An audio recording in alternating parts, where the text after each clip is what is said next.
Stainless steel. Mechanical properties. Modulus of elasticity. It is defined as it's the measure of stiffness of the material. Gives the flexibility of the wire component. 179 gigapascal. Strength. Capacity of a material to resist a deforming load without exceeding the limits of plastic deformation. Strength is proportional to the resiliency of the material. Yield strength. The stress at which increase in strain is disproportionate to stress. 1579 megapascal, 0.2% of plastic deformation. Ultimate strength, the strength at which the material fractures. 2117 megapascal. Tensile strength, 200 megapascal. Resilience, total energy storage capacity, the amount of energy absorbed by a structure when it is stressed within its proportional limit. Knoop hardness number 600. General properties.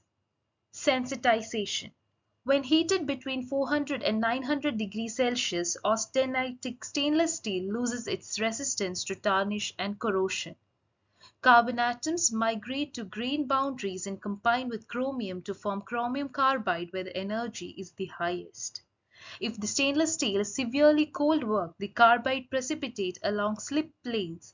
As the result, the areas deficient in chromium are less localized and carbides are more uniformly distributed.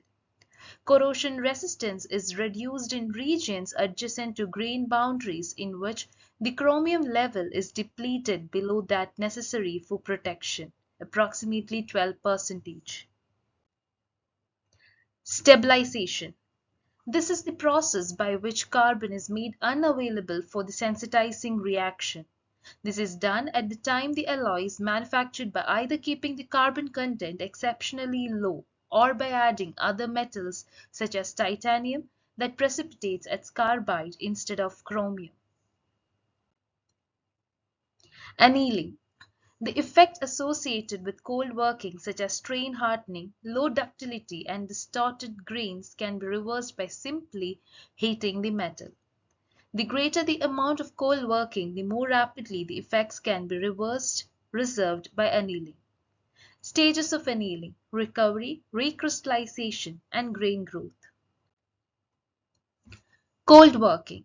Cold forming stainless steel is generally different to plain carbon steels, primarily because stainless steels are stronger, harder, and more ductile, work harden more rapidly, and must maintain their inherent corrosion resistance.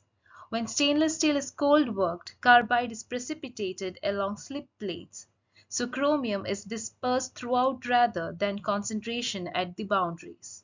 More protection from corrosion. Soldering. It is a process of joining two metals by the use of an intermediate alloy which has a lower melting point. Soldering temperature 620 to 665 degrees Celsius. Ideally, silver solders are used alloy of silver, copper, zinc, to which tin and indium are added to lower the fusion temperature and improve solderability. Flux. It aids in removing the oxide coating so as to increase the flow. Dissolves any surface impurities. Reduces the melting point of the solder. Welding. Joining of two or more metal pieces directly under pressure without introduction of an intermediary or a filler material. Increased weld area increases the strength.